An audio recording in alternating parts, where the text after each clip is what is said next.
Hello again. Unfortunately, we woke up to really bad news this morning as Russia decided to invade Ukraine.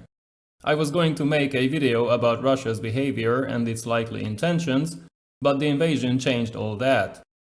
The Russian goal is not yet clear. All we know is that people are trying to survive in Kiev and other regions, and while the topic is extremely sensitive, I've decided to upload this video anyway, to explain why Russia is doing all this. The conflict in Ukraine is nothing new. It has been going on for many years. Actually, we can say that it's the latest chapter in what can be described as centuries of hardship. The root of the problem was the dissolution of the Soviet Union, which took place in 1991. Several of the newly independent countries, for example Kazakhstan, Ukraine, Georgia, Estonia, and Latvia, all inherited a significant Russian minority that suddenly found itself outside Russia. Whereas in the former Soviet Union, internal borders didn't matter much, the new Commonwealth of Independent States was just a loose coalition of countries that didn't always have friendly relations. The great question was, what would Russia do in the new situation, and how it would behave towards its old new neighbors? Today, many people don't understand why Russia is not working with the West in close cooperation. We tend to forget that Russia tried that in the 1990s under President Boris Yeltsin, but the outcome was not good. The country was repeatedly humiliated by the West that simply disregarded Russian concerns. Democracy and freedom resulted in internal chaos as oligarchs, people like Berezovsky, Khodorkovsky, Vinogradov, and Gushinsky, controlled the government, stealing everything they could get their hands on, in many cases forgetting to pay their own employees.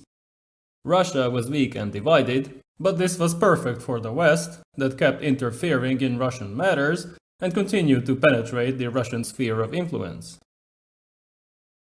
During the same period, Western powers promised Russia that neither NATO nor the European Union would be expanded.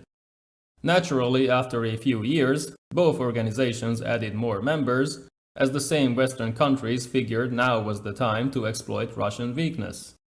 They were so confident that Ukraine was convinced to give up its own nuclear weapons, which would act as a last resort in case Russia re-emerged and threatened the country. This is now viewed as a mistake, especially in the US, but it's probably better for us that we don't have to fear an actual nuclear conflict. We also tend to forget that our supposedly free press is just as biased and one-sided as Russian state propaganda. It is ironic that in most liberal democracies, the press works closely with the government. It gives us a strictly one-sided view of the world, conveniently forgetting the facts that do not correspond to this view. Going back to the Russian question, the main problem is the ethnic distribution in several countries, which is the result of centuries of Russian domination. We never mentioned that in both Estonia and Latvia, 25% of the population is Russian. While these countries will most likely not be attacked, as they are members of NATO, the problem continues to exist, and nobody knows how to solve it. It's no coincidence that dual citizenship is not allowed in these countries. In Kazakhstan, roughly 20% of the population is still Russian, and although these countries enjoy a relatively close relationship, the recent Russian interference and the violent suppression of protests showed what this relationship really means. In Georgia, the conflict goes back all the way to the early 90s, when two regions, Abkhazia and South Ossetia, remained under Russian control. This was followed by another conflict in 2008, in which Georgia fell into a trap after Russian provocation. Their troops were quickly routed. The two self-proclaimed republics remained in Russian hands. In Ukraine, old census data show that Russians are present mainly in the Donbas and the Crimea, which is why these regions were targeted first. Even before the crisis, the eastern half of Ukraine didn't really get along with the western part.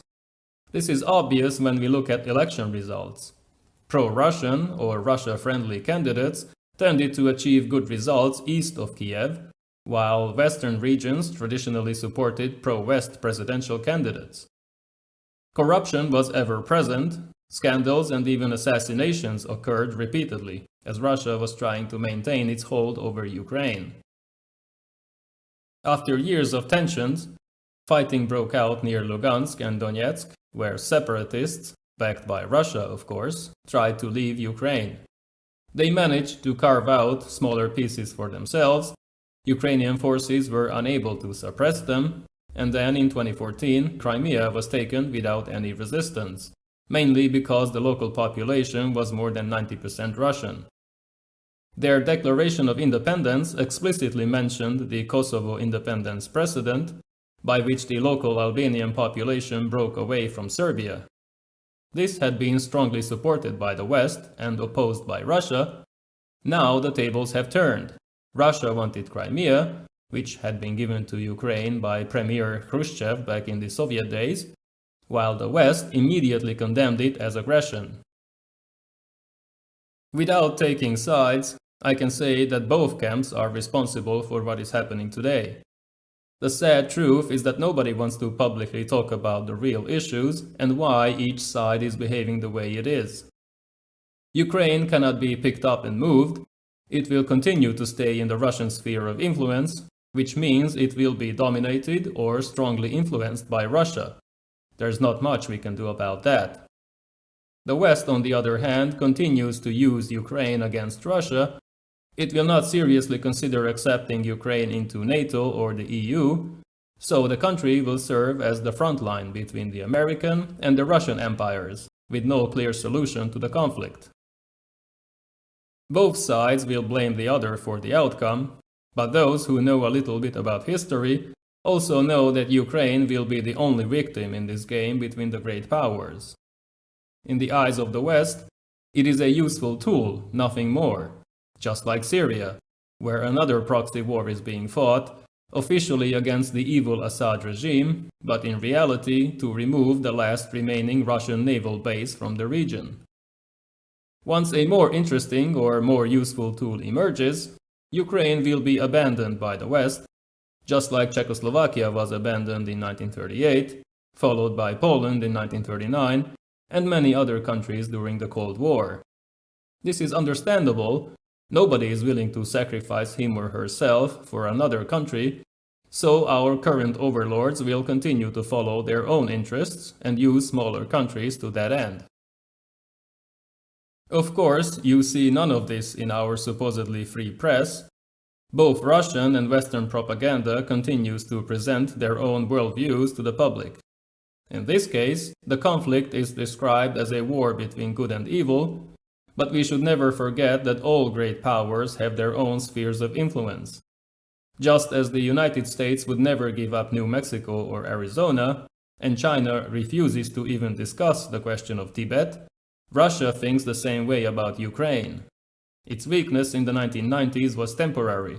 The only question is whether it will continue to exhibit the same determination once Vladimir Putin is gone.